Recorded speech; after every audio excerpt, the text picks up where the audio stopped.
falar sobre resgate é falar sobre algo que pode incomodar o nosso coração, porque é algo desafiador pensar sobre isso. Afinal de contas, essa palavra carrega o seu peso, carrega o seu valor. Ela representa muita coisa diante de algo que esteja acontecendo. Se a gente pensa na palavra resgate, automaticamente nós somos levados e conduzidos a pensar e a refletir em algo que se foi, em algo que foi roubado de nós, algo que foi levado da nossa vida, sem que você quisesse que isso acontecesse. Eu acho que assim como eu, você já deve ter assistido um montão de filme, de séries, já deve ter lido livro, ou escutado notícias de pessoas que experimentaram isso em suas próprias vidas. Tem um filme que saiu agora há pouco na Netflix, eu não assisti porque eu tenho medo, mas o nome é Sociedade da Neve. Minha esposa assistiu, tal, contou mais ou menos, uns meninos, parece que é um time, né, que vai viajando, passando ali por aquele morro que tem neve, e aí o avião cai, todo mundo cai, e aí fica na neve ali, aquele negócio todo, uma agonia maior do mundo. E aí Luciana foi me falando que eles chegam num estágio de tanta fome, de tanta dificuldade, que a primeira pessoa que morre, a fome os leva a comer a própria carne humana. E pasmem, isso é uma história baseada em fatos reais. Depois de tanto tempo sofrendo, ela me fala que no final do filme o resgate chega e consegue ainda pegar aqueles sobreviventes. Eu não assisti o filme, mas eu assisti um filme que me marcou muito, há muitos anos atrás. Eu acho que os mais velhos aqui, ou pelo menos da minha idade, né, devem ter assistido esse filme. O Resgate do Soldado Ryan. Esse é bom, esse eu indico. Tem um pouquinho de violência, né, que é guerra, mas esse eu indico. É um filme que traz um monte de mensagem, um monte de ensinamentos para a nossa vida. O filme fala de uma família que possui 3 filhos, e os 3 filhos foram convocados para ir à guerra. Só que daqui a pouco chega uma informação, que dos 3 filhos, 2 foram mortos pela guerra, e agora só tem um vivo. Quem? O Ryan. E para poupar o sofrimento do pai e da mãe, que já tinha perdido 2 filhos, o comandante decide separar um pilotão, um agrupamento, para resgatar esse rapaz e devolvê-lo aos braços do seu pai e da sua mãe. E o filme todo se desenha nessa busca por esse soldado. Acontece muita coisa. Do pilotão que foi destacado para ir, acontecem estresses, desavenças, acontecem discussões, acontecem perdas. Já pensou? Alguns soldados morreram para resgatar um outro homem. Mas a missão, ela é bem sucedida. Uma frase que marca o final do filme é quando Tom Hanks, que é o capitão daquele agrupamento, ele olha para o soldado Ryan já pertinho de morrer, porque ele ficou muito ferido, muito machucado, muito ensanguentado de tanto tiro que ele levou. Ele olha para o soldado Ryan e sai com essa frase no final do filme, né? Faça valer a pena. Ixi, quando eu assisti esse filme pela primeira vez, gente, que chegou nessa cena do filme, que ele disse isso, rapaz, eu enchi meus olhos de lágrimas. Pense, que é uma emoção tão grande esse trecho do filme. E todo o filme é sendo contado por ele, por esse soldado. Então falar de resgate é falar de situações que nos impulsionam a fazer essas reflexões. O que o dicionário nos aponta para que a gente possa caminhar é que resgate significa uma ação ou efeito de resgatar algo ou alguém, libertação do local em que se estava preso, mediante o pagamento de uma quantia combinada, uma ação de livrar ou de libertar, quitação de uma dívida como resultado do seu pagamento, ação de recolher sobreviventes de um naufrágio, acidente, crime ou atentado. O que o nosso irmão Aurélio diz sobre a palavra resgate é isso. Resgate é tudo isso. De algo que se perdeu. De algo que se afastou de você, que foi retirado de você. Seja por ato provocado por pessoas, ou seja por acidentes. Contudo, eu espero, em nome de Jesus, que ninguém que está aqui na igreja, nesse momento, ninguém que está assistindo esse culto em casa, esteja passando por um drama desse, do ponto de vista humano. Acho que ninguém aqui teve um familiar sequestrado, eu acho que ninguém aqui perdeu ninguém num rio aí, que precisa ser resgatado, ou dentro de uma mata, né? Espero que ninguém aqui esteja passando por isso. Se tiver, a gente vai orar por você, em nome de Jesus, para que Deus abençoe. Mas quando olhamos para a nossa vida, irmãos, e esse é o ponto que nós queremos tratar nesses 3 domingos que virão, ou melhor, nos 2 que virão e esse que estamos, é falar sobre coisas que precisam ser resgatadas na nossa vida.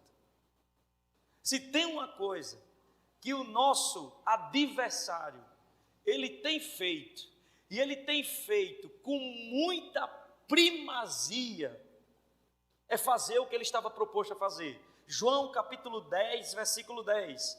O ladrão vem apenas para furtar, matar e destruir.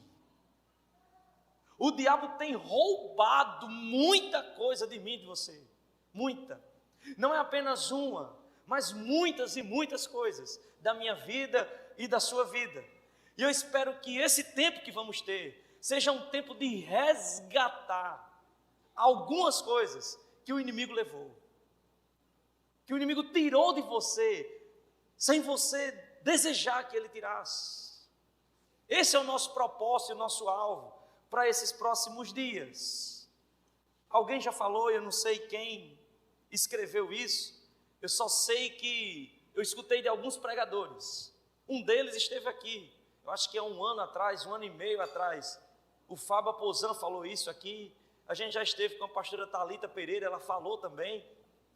É impressionante como os melhores negócios, as melhores empresas, os maiores sonhos, as músicas mais lindas, os ministérios mais projetados hoje foram roubados, estão bem guardadinhos num lugar chamado cemitério. Pessoas que um dia sonharam tanto, pessoas que talvez tiveram sonhos de abençoar essa cidade com uma empresa, mas que simplesmente em um momento das suas vidas o diabo passou, roubou, levou e hoje não tem mais como, está lá, guardado. Quantas composições estão lá? A pessoa até quis, tentou, mas em algum momento das suas vidas o diabo foi lá, levou. E assim são vários e vários e vários exemplos que poderíamos dar. Para falar sobre isso, não tinha outra história, talvez melhor da Bíblia, que pudesse nos dar um fundamento para que a gente pudesse conversar ao longo desses próximos dias. Eu poderia separar outros textos, mas esse daqui é tão completo. E eu me sinto à vontade porque eu já falei dele várias vezes. Só aqui na igreja eu acho que eu já preguei umas 10 vezes esse texto. E eu espero que ele se renove agora com esse tema que vamos abordar. 1 Samuel capítulo 30, versículo 1. 1 Samuel capítulo 30, verso 1, a palavra diz assim: Quando Davi e seus soldados chegaram a Ziglag no 3º dia, os amalequitas tinham atacado Neguebe e Ziglag e haviam incendiado a cidade. Levaram como prisioneiros, presta atenção, para quem não conhece a história, levaram como prisioneiros todos os que lá estavam, as mulheres, os jovens e os idosos. A ninguém mataram, mas os levaram consigo quando prosseguiram o seu caminho. Ao chegarem a Ziglag, Davi e seus soldados encontraram a cidade destruída pelo fogo e viram que suas mulheres, os seus filhos e suas filhas haviam sido levados como prisioneiro. Preste muito bem atenção no que você vai ler agora. Então, Davi e os seus soldados choraram em alta voz, até não terem mais forças. Irmãos, uma coisa é você ver o pastor Samuel chorando até não ter mais força. Outra coisa é você ver homens de guerra, especialistas em matar, chorando até não ter mais força. O texto continua dizendo que Davi e os seus soldados choraram até não ter mais forças, pois as duas mulheres de Davi também tinham sido levadas, Ainoã de Jezreel e Abigail de Carmelo, a que foi mulher de Nabal. Davi ficou profundamente angustiado, pois os homens falavam em apedrejá-lo. Todos estavam amargurados por causa dos seus filhos e de suas filhas. Davi, porém, fortaleceu-se no Senhor seu Deus. Então Davi disse ao sacerdote Abiatar, filho de Aimeleque: traga-me o colete sacerdotal. Abiatar o trouxe a Davi.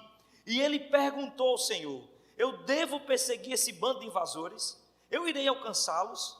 E o Senhor respondeu: persiga-os. É certo que você os alcançará e conseguirá libertar os prisioneiros. Vamos orar? Senhor, fala ao nosso coração. Ministra a nossa vida.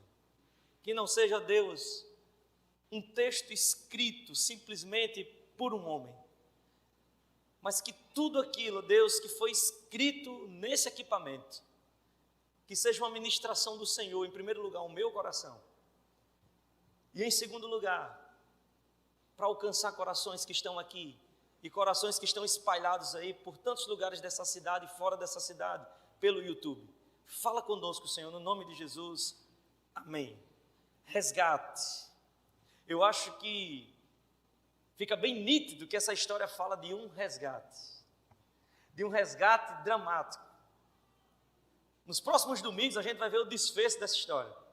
Talvez os ansiosos já cheguem em casa e leiam 1 Samuel capítulo 30 logo todinho para saber como é que ela termina. E ela termina linda, a história, linda. Termina com a bênção de Deus mesmo, sabe? Se quiser ler, leia, mas a gente vai falar sobre muita coisa no próximo domingo e no outro. Mas para você que não conhece essa história, deixa eu tentar só dar uma comprimida nela. Todo mundo lembra de Davi e Golias, essa todo mundo lembra. Davi enfrentou o maior guerreiro de um dos adversários de Israel, dos filisteus, o nosso irmão Golias, que desafiou o exército de Israel, que desafiou não só o exército, mas que desafiou a Deus. Davi vai lá com a lancheirazinha para entregar aos seus irmãos que estão lá na guerra, todo mundo acuado, com medo de enfrentar Golias. Ele se coloca à disposição, tentam colocar a roupa do rei nele, não dá certo, fica grande demais, e o menino desce para enfrentar Golias, pequenininho, e ele enfrenta como gente grande. O que é bonito é isso, do tamanho que era Golias, foi o tamanho que Davi se transformou, não em estatura, mas ele sabia que ele entrou naquela batalha com alguém que era infinitamente maior do que Golias, o próprio Deus. Davi vence Golias. A palavra diz que depois que Davi vence Golias, ele fica famoso. O cara, se Davi tinha 500 seguidores, passou a 5 milhões no Instagram. Pipocou. Famoso. Todo mundo queria pagar a janta para Davi, fazer história com Davi, marcar Davi, selfie com Davi, todo mundo queria. Isso despertou no coração de Saul, que era o atual rei de Israel, o quê? Inveja. Como é que pode? Eu só tenho 300 seguidores, Davi tem 5 milhões, que negócio é esse, né? Está errado. E Saul começa a perseguir Davi, para matá-lo, de tanta inveja, de tanto ciúme. Por várias vezes Saul tentou matá-lo. Davi toma uma decisão esquisita. Ele ficou tão pressionado com tudo isso, que Davi decide pedir abrigo, acolhida. A quem? Por incrível que pareça, gente, parece que eu estou contando uma piada, mas Davi decide pedir abrigo a quem? Aos filisteus. Ele chega para um dos comandantes dos filisteus, eles eram governados por 4, se finge de louco, o cara percebe que ele não estava louco, mas na conversa e no diálogo, esse camarada entende o que Davi está querendo fazer, ou pedir socorro, abrigo, porque estava sendo perseguido por Saul, e esse comandante dá um pedacinho de terra. Ó, se chama Ziglag, você vai morar lá com seus soldados. Beleza, Davi? Beleza. Davi juntou os seus homens, suas famílias e foram morar lá. Só que ficou aquele negócio, né? Os caras nos ajudaram. Uma mão lava a outra, a gente tem que ajudar os caras também, quando os caras precisam. O povo filisteu faz o quê? Vamos atacar Israel de novo.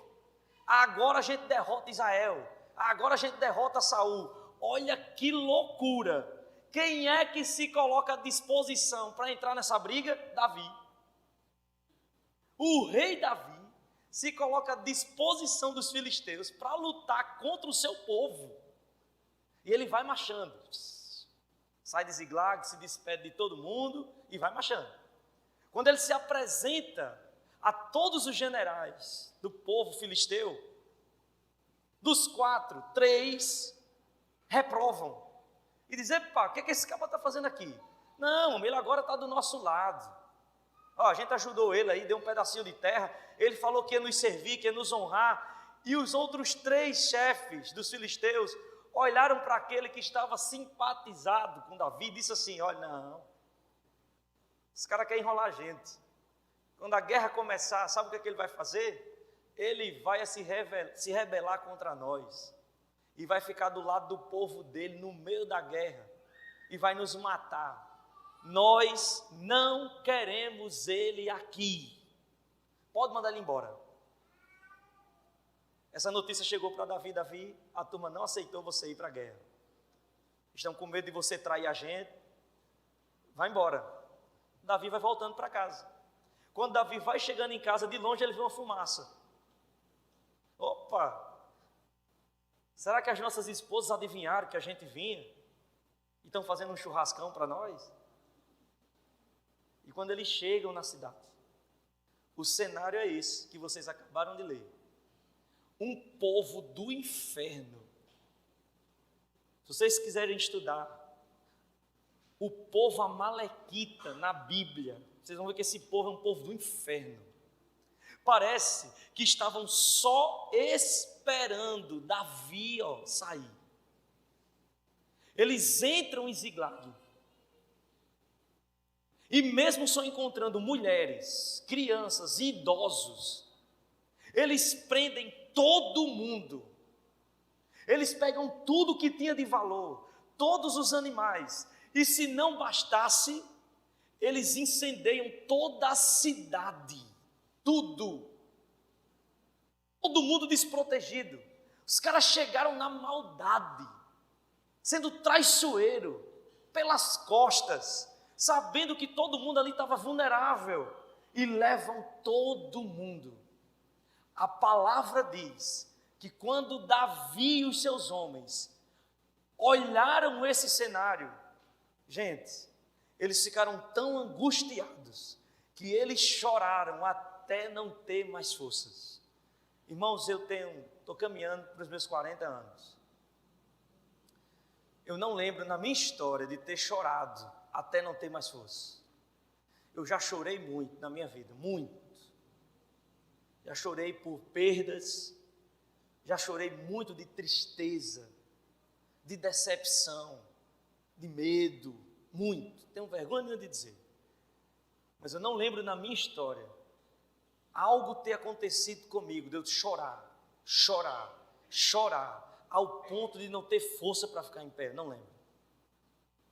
Como pastor, eu já acompanhei pessoas em situações extremas, de assisti-las chorar até não ter mais força, da gente ter que ajudar a levantar. É uma dor profunda. A angústia é algo terrível no coração de qualquer pessoa. A angústia aponta para muitos caminhos dentro de um coração, irmãos. A angústia aponta para tantos caminhos. Os homens ficaram tão maus que você percebeu no meio do texto que alguém lá no meio dos soldados teve uma ideia. Qual foi a ideia? Aí, isso não pode ficar assim. Levaram as nossas esposas, levaram os nossos filhos. E sabe por que levaram? Porque nós acreditamos em Davi. Se ele não tivesse nos levado para essa batalha, só para passear e andar, isso não teria acontecido. Sabe o que a gente é para fazer? Vamos matá-lo, vamos apedrejá-lo. Alguém no meio com um coração tão ferido, irmão, não julga esse cara, eu não julgo, porque a dor era profunda. Não se tinha mais família, não se tinha mais filho, não se tinha mais esposa. Eu não sei o que seria de mim, irmãos, ou o que seria de você que é filho, sabe, ou que é pai ou mãe. Já pensou? Você termina o culto aqui, você vai para casa, e quando você chega em casa, a sua casa está incendiada e você não encontra ninguém. Como você ficaria? Eu não julgo ninguém, eu não julgo o sentimento desse homem, que talvez tenha pensado isso. Vamos apedrejar Davi, porque a culpa é dele. Se ele não tivesse levado a gente estaria aqui para defender as nossas famílias. Esses caras não tinham levado elas, não tinham levado as nossas esposas e nossos filhos. E quando isso chega ao ouvido de Davi, aí é que Davi piora, meu irmão. Só que Davi faz algo, e esse vai ser o nosso primeiro tema de hoje, desses 3 que virão. Davi, ele pede ao sacerdote que traga a estola sacerdotal. Ele veste essa estola e ele entra num lugar para conversar com Deus.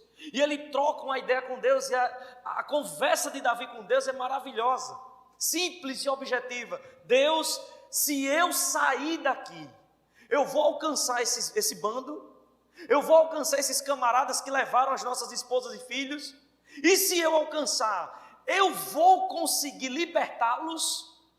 E aí Deus responde a Davi: persiga, pode perseguir, que você só não vai alcançá-los, mas também você vai libertar todos eles.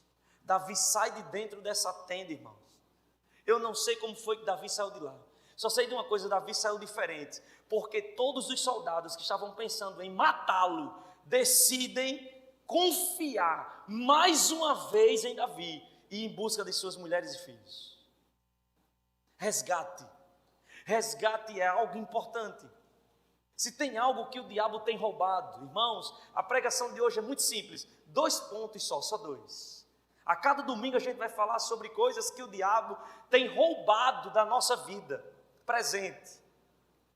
Talvez pessoas aqui estejam passando por isso que eu falo que você precisa sair daqui hoje animado, mas muito animado, porque se tem algo que o diabo tem roubado, e esse é o primeiro ponto, é o nosso ânimo. O primeiro ponto é esse: resgatar o ânimo é o primeiro passo para voltar a caminhar, irmãos. É o primeiro. Como é que você recebe uma notícia que você não tem mais filho, que você não tem mais esposa, que está tudo incendiado, e agora você está ameaçado de morrer, porque ninguém acredita mais em você, a sua palavra foi jogada na lata do lixo. Eu não sei o que Davi conversou com Deus, se foi só isso que está registrado na Bíblia, ou se ele conversou algo a mais. Eu só sei de uma coisa: ele vestiu essa roupa de sacerdote, ele foi conversar com Deus, ele entrou lá angustiado, sem forças até para ficar em pé de tanto chorar, mas ele sai de lá diferente. Ele sai tão animado, mas tão animado, que os soldados decidem acompanhá-lo. Irmãos, em nome de Jesus, se tem algo que o diabo tem roubado das nossas vidas nesse tempo presente, é o nosso ânimo, o meu e o seu. Pense numa coisa difícil, é você estar ao lado de pessoas que são desanimadas, de pessoas que não têm mais forças, de pessoas que não acreditam mais, de pessoas que decidiram parar, ficar estagnadas, aprisionadas. Irmãos, é triste.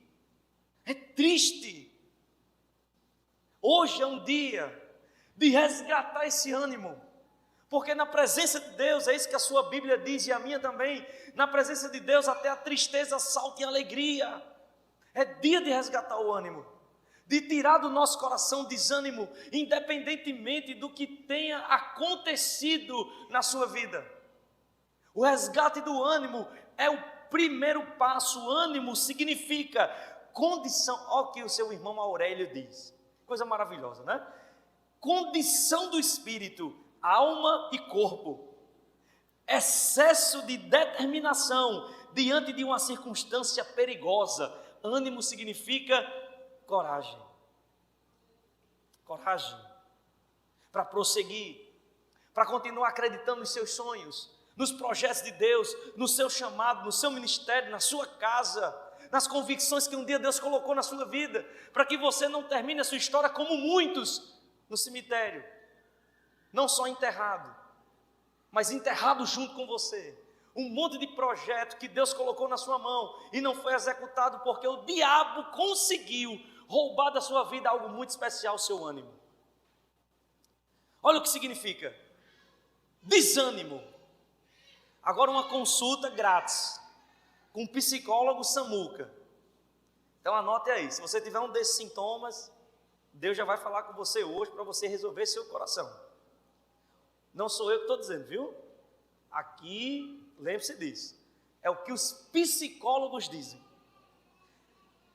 Características e sintomas de alguém que está em desânimo. Então, o que os psicólogos dizem é, primeiro, baixa autoestima. Segundo, tristeza. Terceiro, falta de apetite. Quarto, problemas para dormir. Quinto, fadiga constante no corpo. Falta de interesse nas atividades que gosta. Sensação de desesperança. Humor instável. Culpa por não conseguir superar uma situação ocorrida pelos próprios erros. Problemas de concentração e raciocínio. Sensação de insegurança ou desamparo. Dificuldade para fazer tarefas simples. Falta de amor próprio. Isso é o que se diz. E aí agora como é que anda a sua vida? Isso aqui é o que estudiosos falam, ao meu e a seu respeito. Será que o nosso coração está animado para viver os projetos que Deus tem? Será que você está animado para viver com sua família o que Deus tem para você? Será que você está animado para viver o que Deus tem para a sua vida como igreja? Ou será que a sua vida tem apresentado sinais como esses que os psicólogos apontam para uma pessoa que está vivendo em constante desânimo?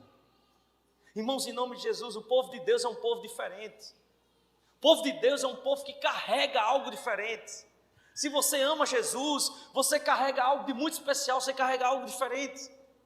Mas você não carrega desânimo, você carrega ânimo sobre a sua vida. Você precisa contagiar as pessoas com o ânimo que Deus derramou sobre você. As pessoas precisam ser contagiadas pelo que você carrega. Se você carrega desânimo, você vai compartilhar desânimo. Se você compartilha ânimo, as pessoas vão ser animadas. Mas animadas não simplesmente pelo seu carisma, animadas em Deus. Eu quero dar motivos para você se animar. Motivos. Para você esquecer o desânimo. Se o diabo roubou isso da sua vida, para você esquecer de uma vez por todas. De coisas que aconteceram lá atrás. De coisas que o diabo conseguiu roubar da sua vida. Gente, os próximos domingos a gente vai construir muita coisa. O último domingo, que é o domingo do dia 24, se eu não me engano, nós vamos falar sobre restituição. Restituição é ter de volta aquilo que o diabo levou. Só que a gente não precisa ficar esperando o dia 24, a gente pode lutar por isso hoje. Então, em nome de Jesus, guarda esse texto com você. 2 Coríntios capítulo 4, versículo 8. Olha só o que Paulo diz em 2 Coríntios capítulo 4, versículo 8. De todos os lados somos pressionados, mas não desanimados, irmãos. De todo lugar pode vir pressão, mas nós não somos desanimados. Ficamos perplexos, mas não desesperados. Somos perseguidos, mas não abandonados. Abatidos, mas não destruídos. O povo de Deus não é um povo desanimado. Tem luta, tem, irmão, mas tem ânimo, tem força no Senhor. Quer mais? Tem mais. Josué capítulo 1, versículo 9. Olha para o seu irmão e diga assim: amigo, se você não se animar com essa, você não se anima mais nunca. Josué capítulo 1, versículo 9. Segura essa aí para você, irmão. Não fui eu quem lhe ordenei. Seja forte e corajoso. Não se apavore e nem desanime, pois o Senhor, o seu Deus, estará com você por onde você andar. Você precisa de quem? De quem? por que desânimo? Se você sabe que Deus está com você, irmão, aplauda o nome dEle. Animar, está conosco, é Ele que está conosco. Fabinho, para passar régua, agora é para passar régua, irmãos, a régua, nesse assunto. Para você resolver, eu tenho que resolver no seu coração. Você já sabe que Deus está com você, você não precisa estar desanimado. Agora é para fechar a boca do balão. Vamos lá? João capítulo 16, versículo 33. Se você não sorrir agora, olhe para a pessoa que está do seu lado e diga: ei, se você não sorrir agora é porque eu acho que você está endemoniado. O pastor vai expulsar agora, em nome de Jesus. João 16, 33. Olha só, eu lhes disse essas coisas. Eu quem? Jesus. Eu lhes disse essas coisas, para que em mim vocês tenham paz. Nesse mundo vocês terão aflições, contudo tenham. Eu venci o mundo por vocês, irmãos. Tenha ânimo, força para superar desafios, para voltar a sonhar. Sabe, para voltar a crer que aquilo que foi roubado da sua vida, Deus pode lhe restituir, Deus pode lhe dar de volta, Deus pode lhe abençoar, e você pode colecionar um lindo testemunho para contar do que Deus lhe devolveu. Acredite, esse resgate pode acontecer. Ei, Davi saiu lá de dentro, gente, Deus falou comigo. Deus disse que se a gente for atrás dos caras, a gente pega. E mais, se a gente pegar os caras, a gente vai conseguir libertar as nossas esposas, os nossos filhos, os nossos pais. Nós vamos conseguir trazer de volta tudo o que eles levaram. Ei, agora não foi um discurso igual esse meu não, irmão. Deve ter sido um discurso, mais daqueles, sabe? Um discurso animado, um discurso de um líder, ao ponto de os caras estar chorando, no chão, sentado, e se levantando um por um e dizendo: nós vamos. Davi, nós vamos com você. Nós vamos trazer de volta aquilo que foi levado por eles. Eles se fortaleceram, eles se animaram. Ânimo. Eu não sei, irmãos, o que você vai enfrentar amanhã, ou o que você tem enfrentado, as dificuldades. Mas uma coisa é certa: não se entregue ao desânimo. Se você se entregar ao desânimo, já era.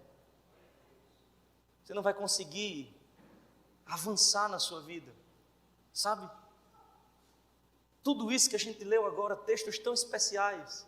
Já pensou Paulo olhar para mim e para você dizer, ó, de todos os lados nós somos pressionados, mas não desanimados.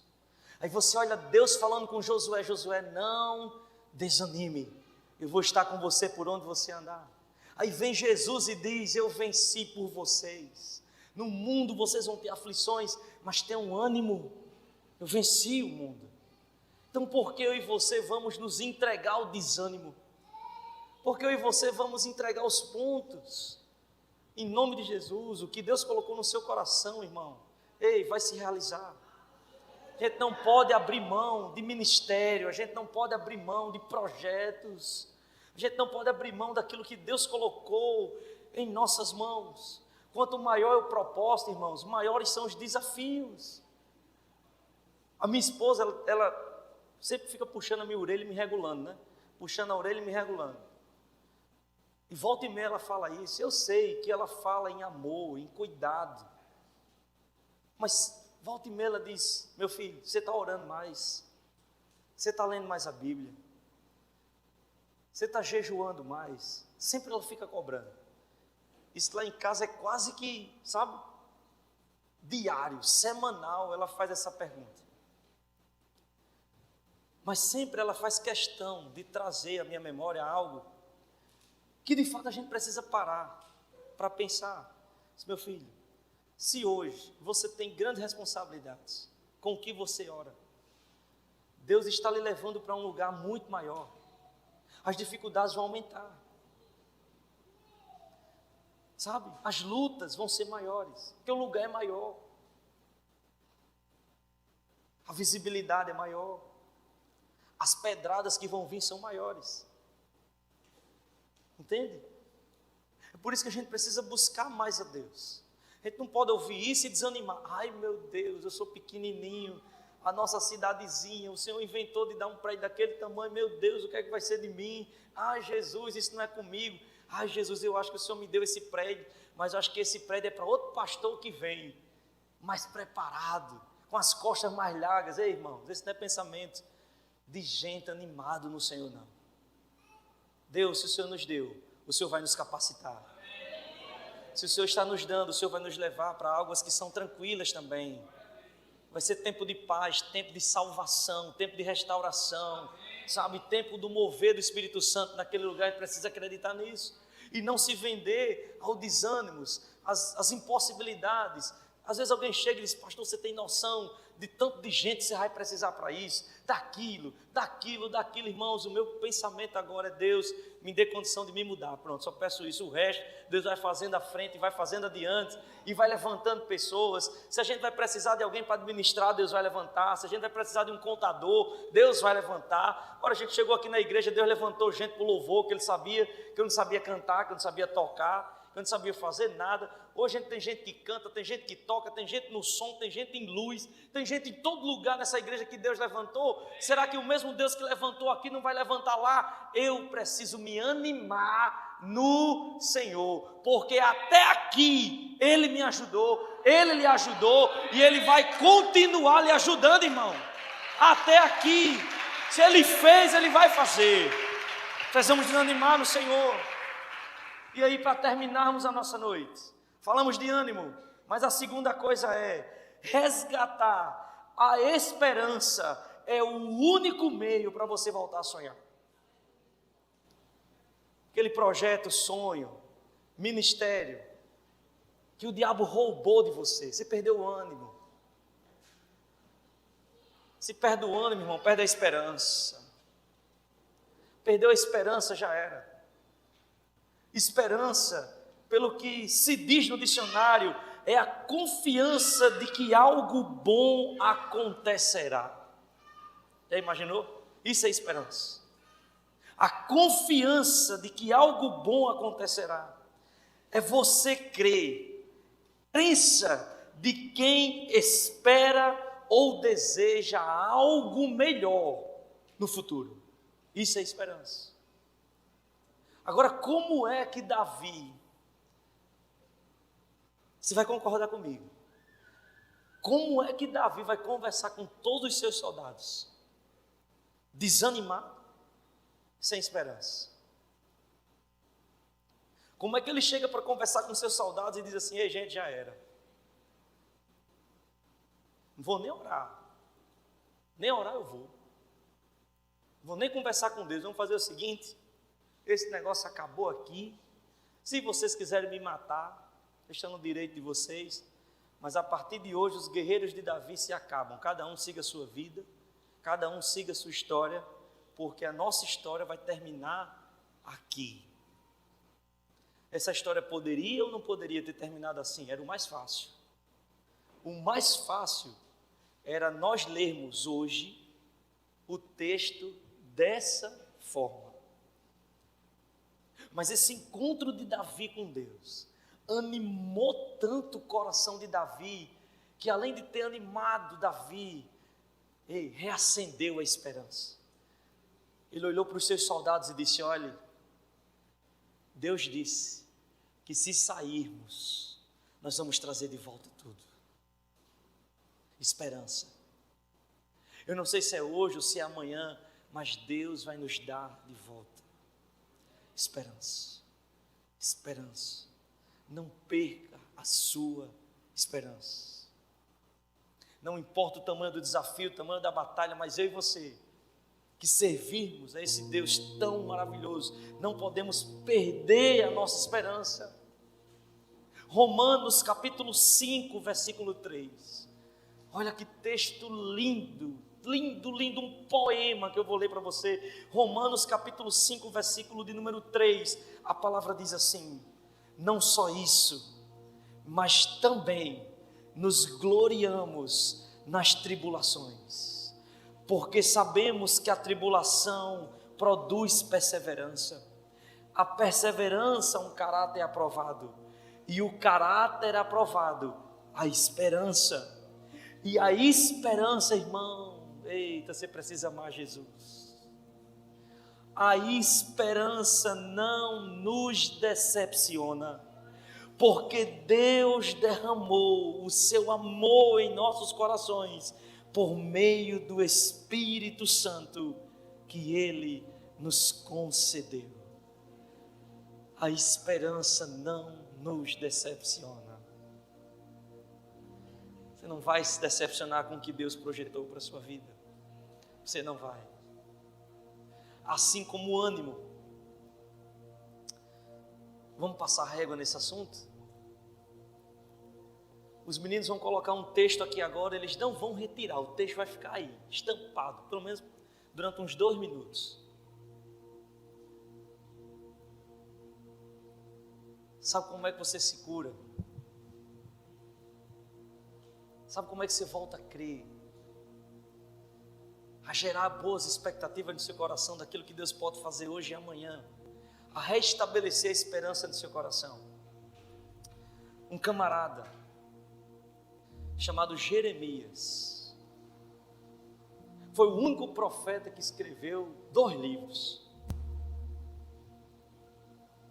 Mas Jeremias, ele viveu um tempo tão difícil e tão sombrio, que ele escreveu um livro narrando a sua história e todas as profecias que Deus lhe permitiu profetizar. Mas foram profecias tão difíceis, o homem sofreu tanto, gente, que ele decidiu escrever um 2º livro. E o nome do livro que ele escreveu foi Lamentações. Como é que você escreve um livro só para lamentar? Diga aí. Aquela época lá, não sei se hoje ainda tem nos adolescentes, na meninada, né? Mas na minha época de adolescente, as meninas tinham os diários. Aí colocava tudo lá. Você já imaginou você fazer um diário só de lamentações, só de coisa ruim, de coisa difícil, de luta, disso, daquilo outro? Jeremias fez. Agora é impressionante, olha, povo de Deus é povo de Deus, gente. Você é diferente. Você está escutando a palavra, Deus está falando ao teu coração. Você já entregou seu coração a Jesus, você carrega algo diferente. No meio desse embaraço todo de dificuldade e de luta, Jeremias é capaz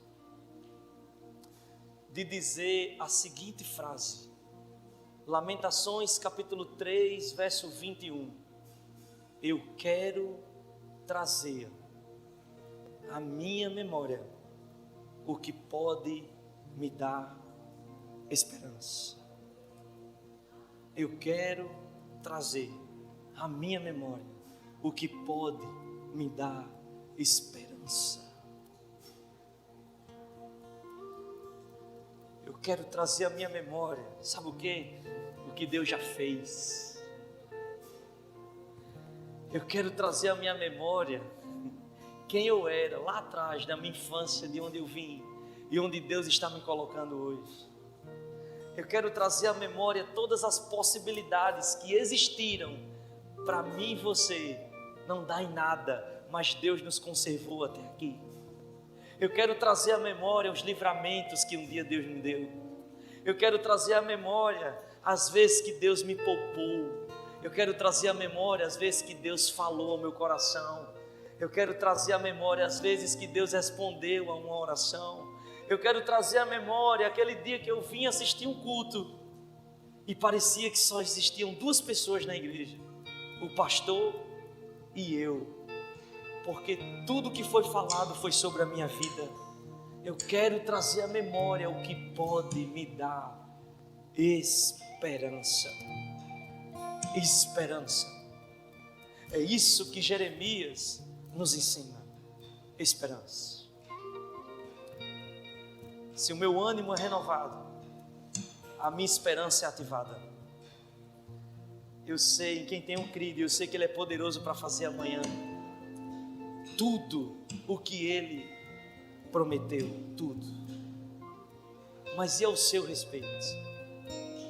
Será que hoje você está animado? Será que hoje você está esperançoso? Será que hoje você acredita de coração nesse Deus que você disse que acredita? Ou será que o desânimo chegou? Hoje é uma noite de resgatar essas duas coisas. O que vai acontecer no próximo domingo e no outro, aí a gente deixa lá. Mas hoje o resgate é do seu ânimo. Hoje o resgate é da sua esperança. Deus nos reuniu aqui para isso. Irmãos, em nome de Jesus, você vai sair daqui animado, animada, para viver o propósito de Deus sobre a sua vida, crendo de todo o coração que não só valeu a pena ter vindo a um culto ou ter ligado uma televisão para assistir em casa, não foi só isso. Hoje foi além, porque em nome de Jesus eu creio que pode haver cura no seu coração nessa noite, na sua alma.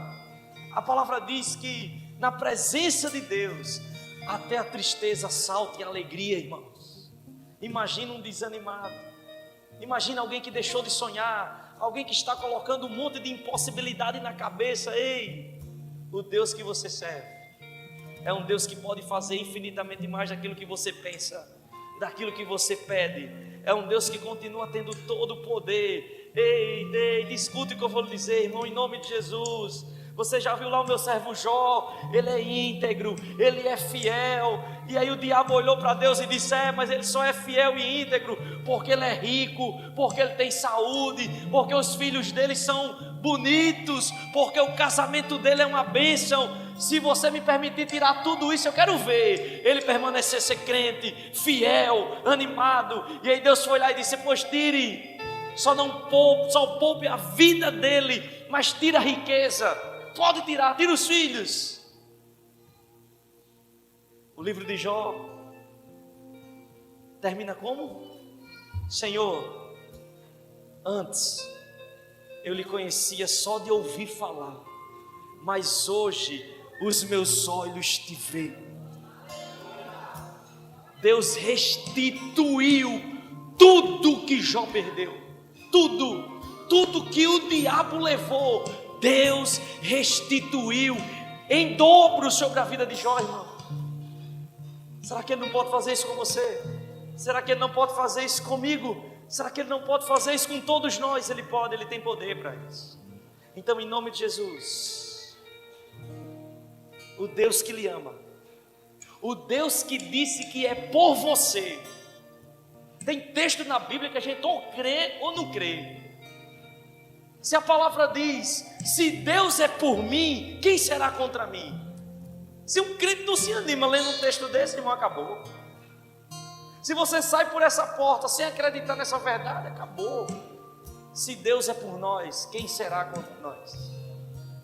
Se Deus está comigo, quem será contra mim? Doença, enfermidade, pessoas, problemas, quem será contra nós?